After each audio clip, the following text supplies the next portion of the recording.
Good morning student. जैसे कि आपको पता है अपन ऊष्मागति के बारे में अध्ययन कर रहे हैं। ऊष्मागति के बारे में अपन ने फर्स्ट लॉ ऑफ थर्मोडायनामिक्स से आगे अपन हीट, वर्क, उनका एप्लीकेशन पार्ट और अपन ने कुछ एंथैल्पी परिवर्तन के लिए डेल एच के मान अपने पास पॉजिटिव नेगेटिव यानी आपने heat of formation, heat of combustion यहाँ तक अपन ने पढ़ लिया था। इसको हमने एंथैल्पी ऑफ कंबशन या एंथैल्पी ऑफ फॉर्मेशन ही बोल सकते हैं। यहाँ तक तो अपने स्टडी कर ली थी। अब अपन आगे स्टडी करते हैं। आगे स्टडी करने से अपने से सीधा सी बात है, एक अपने पास वो हेस लॉ है। हेस का जो नियम है वो सबसे ज़्यादा इंपॉर्टेंट है, वहाँ से बहुत ज़्यादा क्वेश्चंस आते भी हैं। तो हेस का नियम अपन आगे पढ़ेंगे। उस हेस के नियम पढ़ने से पहले अपन दो चार टर्म्स है उनको भी क्लियर कर लेते हैं ताकि अपन हेस का लॉ अच्छे समझ में आए। तो अपन आज के लेक्चर में देखते हैं अपने पास एंथैल्पी का जो प्रवास्ता परिवर्तन है। भाई एंथैल्पी किस प्रकार से अपना चेंज दिखाती है, किस प्रकार से नेगेटिव आती है, पॉजिटिव आती है और किस प्रकार से अपने पास वो एंथैल्पी की जो अभिक्रिया वहाँ पे वो चेंज दिखाती है। तो प्रवास्ता क्या है? प्रवास्ता मेरा सॉलिड, लिक्विड, गैस, कोई भी जो मेरे पास फेज है, चाहे सॉलिड है, सॉलिड से लिक्विड कैसे चेंज हो रहा है, लिक्विड से ठोस से बन रहा है या ठोस से वापस गैस बन रहा है, गैस से लिक्विड बन रहा है, जो भी यदि चेंज हो रहा है वो चेंज किस प्रकार से हो रहा है एंथैल्पी के अंदर, वो देखते हैं अपन। तो मेरा प्रवास्ता परिवर्तन सीधी सी बात है किस पर डिपेंड करता है, यानी तीनों चीजें गैस, लिक्विड और द्रव, ठोस, इन तीनों पे देखना अपन को। ठोस, लिक्विड और गैस तीनों पे देखने के बाद अपन ये देखना है भाई कौन किस पेज में चेंज हो रहा है और वहाँ पे एंथैल्पी नेगेटिव है या पॉजिटिव है। तो अपन स्टार्ट करते हैं एंथैल्पी का जो प्रवास्ता परिवर्तन यहाँ से देखते हैं। तो अपने पास पहली जो एंथैल्पी वो कौन सी है? गलन एंथैल्पी। कौन सी है? गलन एंथैल्पी। गलन एंथैल्पी को फ्यूजन भी बोल सकते हैं। फ्यूजन इंग्लिश में अपन बोलते हैं फ्यूजन। अपन इसको लिख सकते हैं del H naught fusion STP. STP का मतलब क्या है यहाँ पे? एसटीपी अपन कब लिख पढ़ते हैं आपको पता है, जब अपने पास मानक अवस्था के अंदर ताप और दाब दोनों की स्थिति हो। तो यहाँ अपन गलन एंथैल्पी की बात करते हैं। गलन कब होगा? फ्यूजन कब होगा? जब अपन क्या करें, फ्यूजन का मतलब क्या हो, उसको लिक्विड से ठोस बना, यानी कि अपने पास जो जल है, अपने पास जो वाटर से अपन आइस बनाते हैं, वाटर से आइस बनता है, अपन क्या टेम्परेचर को कम करते हैं। तो वही बात हो रही है यहाँ द्रव अवस्था ठोस अवस्था के लिए जो फेज चेंज होता है, जो अवस्था चेंज होती है, जो परिवर्तन होता है, वो क्या होता है? फ्यूजन, जिसको हम बोलते हैं गलन की एंथैल्पी। ये किसके लिए? एक मोल के लिए। ध्यान रखना ये बात, हमेशा किसके लिए? एक मोल के लिए। तो मेरे यहाँ पे एंथैल्पी ऑफ रिएक्शन कितनी होगी? इसको अपन बोलते हैं एंथैल्पी यानी डेल एच आर बराबर डेल एच फ्यूजन। अपन इसको किससे लिखेंगे? डेल एच फ्यूजन से लिखेंगे। ठीक है, तो मेरा एंथैल्पी ऑफ रिएक्शन कितना हो गया? गलन की एंथैल्पी के बराबर हो गया। अपन इसका एक एग्जांपल लेते हैं, हम समझते हैं कि डेल एच में चेंज कितना हुआ, पॉजिटिव हुआ या नेगेटिव हुआ। तो मेरे पास एक एग्जांपल है, H2O लिक्विड है। H2O लिक्विड आपको पता है लिक्विड है, स्टेडी है, द्रव अवस्था में है। मैं यहाँ पे क्या कर रहा हूँ? इसको गलन कर रहा हूँ, इसको गलन कर रहा हूँ, यानी इसको मैं लिक्विड से ठोस बना रहा हूँ। गलन एंथैल्पी बोलते हैं इसको। तो लिक्विड से ठोस बनाते हैं। आपके पास दो प्रकार की एंथैल्पी होती है, नेगेटिव या पॉजिटिव। डेल एच का मान नेगेटिव या पॉजिटिव। जब अपन बॉन्ड को फॉर्मेशन करते हैं, बॉन्ड का फॉर्मेशन करते हैं तो अपने पास एनर्जी क्या होती है? निकलती है। और जब हम बॉन्ड तोड़ते हैं तो एनर्जी देनी पड़ती है। जब हम किसी भी प्रकार के बॉन्ड को तोड़ते हैं तो वहाँ एनर्जी देनी पड़ेगी, और जब बॉन्ड बनाएंगे तो वहाँ एनर्जी रिलीज होती है। समझ गए? तो यहाँ तो लिक्विड से ठोस बन रहा है, लिक्विड से ठोस, यानी कि इसमें क्या, लिक्विड के जितने भी जो पार्टिकल्स होते हैं वो थोड़े से क्लोज होते हैं, लेकिन सॉलिड के तो बहुत ज्यादा क्लोज होते हैं। लिक्विड से अपने सॉलिड बना रहे हैं, लिक्विड से सॉलिड बना, तो डेल एच का मान आप खुद सोचो, पॉजिटिव होगा कि नेगेटिव होगा? सीधी सी बात है, लिक्विड ठोस बनाएगा तो डेल एच का मान नेगेटिव होगा, क्योंकि लिक्विड जो पार्टिकल्स होते हैं वो थोड़े से क्लोज होते हैं, लेकिन सॉलिड के तो बहुत ज्यादा क्लोज होते हैं। तो यदि अपन क्या करें, बॉन्ड को फॉर्मेशन कर रहे हैं, यहाँ पे बॉन्ड का फॉर्मेशन करेंगे तो एनर्जी निकलेगी। मैंने यही तो बात बोली, जब अपन बॉन्ड को बनाते हैं तो एनर्जी निकलती है, और बॉन्ड तोड़ते हैं तो वहां एनर्जी देनी पड़ती है। तो यहाँ पे लिक्विड से ठोस बना रहे हैं, यानी कि अपन उन पार्टिकल को और ज्यादा क्लोज ला रहे हैं, बॉन्ड को और ज्यादा मजबूत बना रहे हैं। तो डेल एच का मान कैसा होगा? नेगेटिव। तो लिक्विड से सॉलिड, सॉलिड क्या हो जाएगा? डेल एच बराबर नेगेटिव। और यदि मैं सॉलिड से लिक्विड करूं, सॉलिड से कोई भी सॉलिड, जैसे बर्फ है, बर्फ में लिक्विड, यानी उसको पिघलाऊं, मेल्ट करना, उसको पिघलाना, सॉलिड से लिक्विड बनता है। तो सॉलिड के पार्टिकल क्लोज होते हैं, बहुत ज्यादा स्ट्रेंथ होते हैं उन दोनों के बीच में, मोलिकुलर फोर्स ऑफ अट्रैक्शन की। जब अपन उसको थोड़ा सा मेल्ट करते हैं, पिघलाते हैं, तो सॉलिड से लिक्विड थोड़ा सा क्या होता है, उनमें बीच में स्पेस बनता है, तो वो बॉन्ड क्या टूटते हैं। बॉन्ड टूटेंगे तो क्या होगा? एनर्जी देनी पड़ेगी। तो डेल एच का मान कैसा आएगा? प्लस 1.44 किलो कैलोरी एनर्जी देनी पड़ रही है यहाँ पे। ठीक है, समझ गए? अब पर आगे देखते हैं वाष्पन के एंथैल्पी, इसको अपन बोलते हैं वेपराइजेशन, या डेल एच नॉट वेपर। मैं इसको ऐसे लिख सकता हूँ, तो मैं क्या करता हूँ, जल को उबालता हूँ, जल को यदि मैं हीट करूँ, गर्म करूँ तो मेरा लिक्विड गैस में चेंज होता है, वाष्प बनती है, आपको पता है, सीधी सी बात है। जल का वाष्प बनना एक वेपर स्थिति होता है। तो मैं यहाँ पे H2O लिक्विड से H2O गैस बनाऊँ, H2O लिक्विड से गैस बनाऊँ। देखो लिक्विड से गैस बन रही है, लिक्विड के पार्टिकल पास में, गैस के थोड़े बहुत नहीं बहुत ज्यादा दूर होते हैं, दूर दूर होते हैं। तो लिक्विड से गैस बनाओ, यानी बॉन्ड को क्या करना पड़ रहा है, अपन को तोड़ना पड़ रहा है, बॉन्ड को तोड़ना पड़ रहा है, क्योंकि लिक्विड के पार्टिकल पास पास में और गैसों के तो बहुत दूर दूर होते हैं। तो उनको क्या करना पड़ेगा, तोड़ना पड़ेगा, तभी दूर होंगे वो। जब दूर करेंगे तो डेल एच का मान कैसा होगा, प्लस 10.5 किलो किलो, क्योंकि बॉन्ड को तोड़ना पड़ा। तोड़ने के लिए कौन सी ये लगाते हैं, एनर्जी देनी पड़ती है, एनर्जी लगानी पड़ती है तोड़ने के लिए। तो डेल एच का मान किसमें आएगा, plus 10.5 kilo calorie. Del H वाष्पन बराबर प्लस 10.5 किलो कैलोरी, किसकी होगी, H2O लिक्विड की। अब मैं समझो इसी चीज को मैं क्या करूं, H2O गैस से H2O गैस से मैं H2O लिक्विड बनाऊं, H2O गैस से H2O, यानी गैस से मैं लिक्विड को इसको क्या करूं, संघनित करूं। उस गैस को क्या करूं, मैं इकट्ठा करूं, यानी प्रेशर ज्यादा लगाऊं। प्रेशर ज्यादा लगाऊं, बॉयल का नियम याद है, प्रेशर लगाते तो वॉल्यूम घटता है, वॉल्यूम घटता है। तो यहाँ पे गैस का जितना वॉल्यूम है वो घट के कितना आ रहा है, लिक्विड में चेंज हो रहा है। अपन क्या कर रहे हैं, प्रेशर लगा रहे हैं, गैस को क्या कर रहा हूँ, संघनित कर रहा हूँ। गैस के जितने पार्टिकल उनको क्या कर रहा हूँ, संघनित कर रहा हूँ। यानी देखिए यहाँ पे गैस के पार्टिकल को मैं पास पास ला रहा हूँ, बॉन्ड को क्या कर रहा हूँ, फॉर्मेशन कर रहा हूँ, बना रहा हूँ। गैस के पार्टिकल को पास पास ला रहा हूँ। तो जब बॉन्ड बनाते हैं तो एनर्जी कैसी होती है, बॉन्ड बनाते हैं एनर्जी निकलती है, एनर्जी निकलती है, तोड़ने के लिए एनर्जी देनी पड़ती है। जब मैं गैसों के पार्टिकल को पास पास ला रहा हूँ तो H2 किस में चेंज हो रहा है, लिक्विड में चेंज हो रहा है, तो एनर्जी निकलती है। तो डेल एच का मान किस में चला जाएगा, डेल एच का मान नेगेटिव, माइनस 10.5 किलो कैलोरी। ठीक है, तो डेल एच संगणित अपन बोल सकते हैं माइनस 10.5 किलो कैलोरी। अब अपने पास है उदरोपातन एंथैल्पी, इसको अपन बोलते हैं सब्लिमेशन एनर्जी। उदरोपातन एंथैल्पी क्या होती है, सब्लिमेशन, इसको अपन लिखते हैं डेल एच नॉट SUB से लिखते हैं भैया अपन इसको। तो यदि आप सोचो ठोस से वाष्प बनाना, सीधा ही ठोस से वाष्प बनाना, मैं सॉलिड से सीधा वेपर्स बना रहा हूँ, तो आप सोचो बर्फ से सीधा वाष्प बन सकती है क्या, लेकिन नहीं, पहले अपन क्या करेंगे, उसको लिक्विड बनाएंगे, लेकिन इसी बीच में स्टेप होती नहीं है, वो दिखानी पड़ती है अपन को।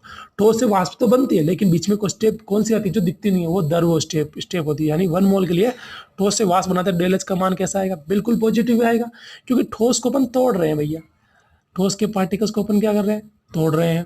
तो तोड़ने के लिए कौन सी एनर्जी देनी पड़ेगी, एनर्जी क्या करनी पड़ेगी, मतलब देनी पड़ेगी। तो डेल एच का मान कैसा आएगा, पॉजिटिव आएगा 100%।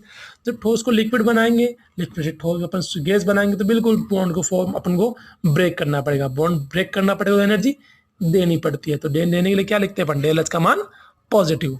तो मेरे डेल एच कैसा आ गया, पॉजिटिव। अब समझो आप इस चीज को, यदि मैं मेरा पास जो डेल एच है, मेरे पास जो डेल एच है सब्लिमेशन एनर्जी, जिसको अपन बोलते हैं उदरोपातन एंथैल्पी भी बोल सकते हैं।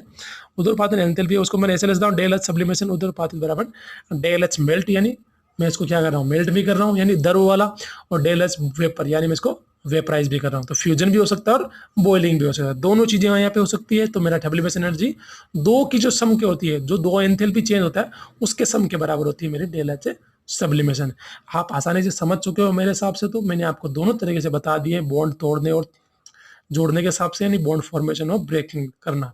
मैंने आपको प्लस और माइनस तरीका बता दिया किस प्रकार से आएगा। अब आपको ये देखना है कि वहाँ डेल एच है, आपको समझना है क्या इसमें, डेल एच का मान देखना है कि वो पॉजिटिव आता है या नेगेटिव आता है, किस प्रकार से कोई भी जो फेज है, कोई भी जो अवस्था वो चेंज हो रही है, वो किस प्रकार से प्लस और माइनस शो करती है। ठीक है, अब अपन इसी के साथ चलते हैं कैलोरीमिति। जो अपने पास एक दूसरा जो टर्म्स है, जो प्रोसेस है, वो क्या है, कैलोरीमिति मापन, जो बहुत ज्यादा इंपॉर्टेंट, तो अपने थ्योरेटिकल तो नहीं है, लेकिन थोड़ा बहुत जो कॉन्सेप्ट है वो आपको समझा देता हूँ, क्योंकि आप जितनी थ्योरी है आप बुक से पढ़ लेना, थ्योरी बहुत ज़्यादा दी हुई है। यहाँ वहाँ पे एक प्रयोग दिया हुआ है, 2 पेज कवर कर रही है, जो एक बड़ा सा चित्र बना रखा है, और चित्र आप देखना, पढ़ना इस थ्योरी को। मैं कॉन्सेप्ट समझा देता हूँ, किस प्रकार से काम कर रही है, कौन से बेस पे काम कर रही है, सिद्धांत क्या होता है, और डेल एच और डेल यू का मान किस प्रकार से निकालते हैं, मापन किस प्रकार से होता है, ध्यान रखना।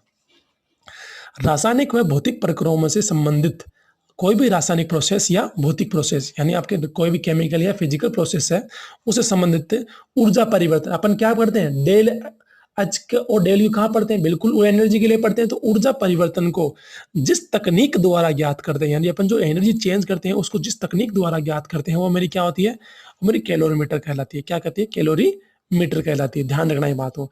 अपन डेल एच और डेल यू, यानी अपने हीट और जो अपने पास इंटरनल एनर्जी है, जो अपन आंतरिक ऊर्जा बोलते हैं, वो दोनों किससे, ऊर्जा से रिलेटेड है भाई, ऊर्जा परिवर्तन होता है। तो दोनों अपन जिस तकनीक द्वारा मापते हैं, जो भी टेक्निक है अपने पास मापने के लिए ऊर्जा परिवर्तन को, रासायनिक और भौतिक प्रक्रम जितने भी होते हैं, उनकी जो एनर्जी मापते हैं या परिवर्तन एनर्जी जो चेंज होती है उसको मापने के लिए जो तकनीक है वो मेरे पास क्या है, कैलोरीमीटर। डेल एच मापन में हम ऊर्जा को किलो जूल पर मोल में मापते हैं। ध्यान रखना बात, डेल एच का जो मापन करते हैं वो किस में करते हैं, किलो जूल पर मोल में करते हैं यहाँ पे। इसके लिए कथन होता है, स्टेटमेंट क्या है इसके लिए वो देखते हैं। ध्यान रखना, सुनना, वह प्रक्रम यानी वह प्रोसेस ज्यादा अच्छा होगा, बेस्ट वो होगा जहां पर 1 ग्राम पदार्थ पर ज्यादा ऊर्जा प्राप्त हो, या सॉरी दोबारा सुन लो, वह प्रक्रम जो ज्यादा अच्छा हो जहां पर 1 ग्राम पदार्थ पर अपन को ज्यादा एनर्जी मिले या ज्यादा ऊर्जा निकले। देखो ये प्रोसेस इस प्रकार में बात कर रहा है, ये स्टेटमेंट है कि आपके पास ये 2-3 रिएक्शन से आपको निकालना डेल एच का मान, आपको ऊर्जा परिवर्तन देखना भाई, ऊर्जा परिवर्तन जो हो रहा है जहाँ पे ऊर्जा निकल रही है उनमें से सबसे बेस्ट कौन सा है, ये प्रोसेस देखना है। तो यही तो होगा भाई, ऊर्जा परिवर्तन हो रहा है तो नेगेटिव की बात करेंगे अपन, या ऊर्जा निकलेगी या ऊर्जा इसमें अंदर आएगी उसी की बात करेंगे, या तो निकलेगी या फिर आएगी। यानी आज के पास या तो उसके अंदर डेल एच का मान पॉजिटिव होगा नेगेटिव होगा। तो ये वो बात कर रहा है कि उसके लिए क्या होगा, कि इसके लिए वो प्रोसेस अच्छा होगा, ये वो प्रक्रम बेस्ट होगा जिसके लिए अपन 1 ग्राम पदार्थ के लिए निकालते हैं। किसके लिए निकालते हैं, 1 ग्राम पदार्थ के लिए अपन ज्यादा ऊर्जा प्राप्त कर लें। तो ध्यान रखना, यदि अपने पास 2-3 रिएक्शंस दी हुई हो, 2-4 प्रोसेस दिए हुए हो, वहां पे अपन को पूछा जाए कि यहाँ पे एनर्जी जो परिवर्तन वो समझाना है, या कितनी है, या फिर कौन सा प्रोसेस ज्यादा अच्छा है ऊर्जा परिवर्तन के हिसाब से, तो अपन किसका यूज करेंगे, कैलोरीमेट्री का। सुनना, फिर कैलोरीमेट्री हम अपन स्टार्ट करते हैं, अपन क्या देखेंगे भाई, 2-3 जो प्रोसेस है वहां पे अपन स्टार्टिंग करेंगे 1 ग्राम से। तीनों के लिए जो 4 है, जितने भी 3 या 4 प्रोसेस है उनके लिए अपन क्या करेंगे, 1 ग्राम के लिए, 1 ग्राम पदार्थ के लिए देखेंगे कि ज्यादा ऊर्जा किस पे निकल रही है, 1 ग्राम पे, किस पे, 1 ग्राम पे भाई ज्यादा ऊर्जा, ज्यादा 1 ग्राम पे जिधर ज्यादा ऊर्जा निकले वही मेरा प्रोसेस ज्यादा अच्छा है। सीधी सी बात है, 1 ग्राम पदार्थ पर जितनी ज्यादा ऊर्जा मिले वो मेरा ऊर्जा परिवर्तन उतना ही बेस्ट होगा। इसको एग्जाम्पल से समझते हैं अपन। मेरे पास क्या है, डेल एच सी, अपन यहाँ पे किसकी बात कर रहे हैं, कंबशन की बात करें, यानी ऊर्जा निकलने की बात करें, या तो ऊर्जा प्राप्त हो या फिर निकल, दोनों प्रोसेस बताए थे मैंने आपको। तो यहाँ अपन ऊर्जा निकलने की बात कर रहे हैं। डेल एच सी मेथेन के लिए मेरे पास CH4 तो कितना हो जाएगा, -9000 किलो जूल पर मोल है। ये जो मैंने वैल्यू लिखी है ये बिल्कुल एक्सपेरिमेंटल वैल्यू है, मैंने अपने मन से नहीं लिखी है। डेल 80 मेथेन के लिए जो CH4 है वो कितना आ रहा है, -9000 किलो जूल पर मोल आ रहा है। और ब्यूटेन के लिए कितना आ रहा है, डेल 80 मेरा ब्यूटेन के लिए C4H10 कितना आ रहा है, -3000 किलो जूल पर मोल आ रहा है। तो आपके हिसाब से तो बिल्कुल जहां ज्यादा एनर्जी निकले वही वो प्रोसेस अच्छा होना चाहिए। तो आपके लिए आप तो बोलोगे सीधा ही भाई -9000 किलो जूल पर मोल वाला प्रोसेस ज्यादा अच्छा, क्योंकि वहां पे डेल एच का मान ज्यादा आ रहा है, डेल एच का मान ज्यादा आ रहा है, वहाँ एनर्जी ज्यादा चेंज हो रही है, इसका मतलब वो कैलोरीमेट्री के हिसाब से बढ़िया है, वहां पे ज्यादा आपको भाई यही होना चाहिए भाई, प्रक्रम ज्यादा अच्छा होगा वो। लेकिन यहाँ पे जो स्टेटमेंट मैंने बात की थी वो ये थी 1 ग्राम पे, 1 ग्राम पदार्थ पे जो ज्यादा ऊर्जा दे या ज्यादा ऊर्जा निकले वो मेरा प्रोसेस ज्यादा अच्छा होगा। तो 1 ग्राम के लिए अपन 1 ग्राम अपन निकालेंगे कैसे, ये तो पूरा CH4 के लिए निकल रहा है, तो CH4 के लिए अपन को मोल निकालना जरूरी है। मोल कैसे निकालते हैं, मोल अपन निकालते हैं मास अपॉन मोलर मास, यानी द्रव्यमान अपॉन जितना उसका अणुभार है उतना। तो अपन पहले CH4 के लिए मोल की बात करें तो CH4 के लिए अपने मोलर मास कितना होता है, फिर CH4 का मोलर मास अपने पास होता है, कोई बता सकता है, CH4 का होता है अपने पास 16, भाई कार्बन का 12, 12 4 16, ठीक है।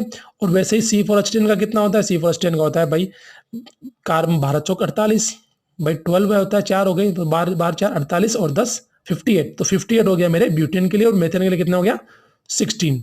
अब 1 ग्राम की बात करते हैं, ये किसके लिए हो गया, पूरे मेथेन के लिए, किसके लिए, पूरे ब्यूटेन के लिए। तो यदि यहाँ पर 1 मोल मेरा दे रहा है, 1 मोल आप स्टेट यहाँ से लिख देते हैं यूटिल डेरिवेटिव हिसाब से समझने के हिसाब से, यहाँ पर 1 मोल C4H10 मेरा दे रहा है -3000 किलो जूल, ठीक है। तो आपको क्या करना है, मोल के लिए, 1 मोल के लिए क्या करना है, 58 ग्राम C4H10, भाई कितना दे रहा है, ये पूरा दे रहा है, अपन को किसके लिए निकालना है, 1 ग्राम के लिए। तो यहाँ पे 58 ग्राम के लिए कितना आ रहा है, -3000 किलो जूल आ रहा है। ये पूरा प्रोसेस है, उसके लिए एनर्जी आ रही है -3000। अब अपन क्या देखें, 1 ग्राम के लिए निकालेंगे, ग्राम कैसे निकालेंगे अपन, बिल्कुल मोल से निकालेंगे। अपने पास मोल में तो आएगा द्रव्यमान अपॉन मोलर मास, यानी मास अपॉन मोलर मास। तो द्रव्यमान के हिसाब से अपने पास द्रव्यमान कितना आ रहा है, -3000, किसके लिए, 58 ग्राम के लिए, 58 ग्राम C4H10 के लिए -3000 किलो जूल की एनर्जी आ रही है। तो 1 ग्राम के लिए कितनी आएगी, डिवाइड कर दो, -3000/58 किलो जूल, कितनी आई 51.72 किलो जूल आ रही है, इसके लिए 1 ग्राम ब्यूटेन के लिए। ठीक है, अब अपन यही same to same upon CH4 के लिए भी निकाल सकते हैं भैया। तो CH4 के लिए क्या आ रहा है मेरा, 1 मोल CH4 के लिए -9000 किलो जूल आ रही है, दिख रहा है आपको। CH4 का मोलर मास कितना होता है आपको पता ही है, 16 होता है। तो 16 ग्राम CH4 के लिए कितना आएगा, -9000 किलो जूल। तो 1 ग्राम CH4 के लिए कितना आएगा, -9000/16। आंसर आएगा आपका 56.26 किलो जूल आएगा आपका आंसर। समझ गए होंगे आप, यानी कि आपके लिए 1 ग्राम मेथेन और 1 ग्राम ब्यूटेन के लिए अलग अलग किलो जूल में आपको एनर्जी दिख रही है। आपको एक तो दिख रही है आपको 56.26 के लिए, कितनी, किसके लिए, मेथेन के लिए, और एक आपका जो आंसर आया था वो आता है 51.72 किलो जूल, किसके लिए, ब्यूटेन के लिए। तो अब आप बताओ CH4 की एनर्जी ज्यादा होगी या फिर ब्यूटेन की ज्यादा होगी। तो आपने पहले तो आपका आंसर लग रहा था भाई मेथेन होगा, लेकिन जब आपने पूरा सोल्व किया तो आपको पता चला बिल्कुल आपके लिए 1 ग्राम के लिए जितनी वो एनर्जी आ रही है वो किसकी आ रही है, बिल्कुल CH4 56.26 किलो जूल आ रही है आपकी। ठीक है, तो यहाँ पर CH4 में C4H10 को ज्यादा ऊर्जा 1 ग्राम के लिए CH4 के लिए निकल रही है। तो किसके लिए निकल रही है, CH4 के लिए निकल रही है। ठीक है, तो आपका जो आंसर है वो हो चुका है। इसको बोलते हैं अपन कैलोरीमिति मापन। अपन किसके लिए निकालते हैं, 1 ग्राम के लिए। 1 ग्राम कैसे निकालते हैं अपन, मास अपॉन मोलर मास से निकाल लेते हैं, उसी को अपन कैलोरीमिति मापन बोलते हैं। ठीक है, समझ गए होंगे। डेल एच का मान जो निकलता है उसी से अपन डेल यू का मान निकाल लेते हैं। डेल यू का मान आपको निकालना आता ही है। डेल एच बराबर क्या होता है मेरा, del U plus del NG RT होता है, आपको पता ही है। अब एनजी का मान कैसे निकालते हो, प्रोडक्ट माइनस रिएक्टेंट, किसके लिए, गैस के लिए। ध्यान रखना ये बात, ये जरूरी है।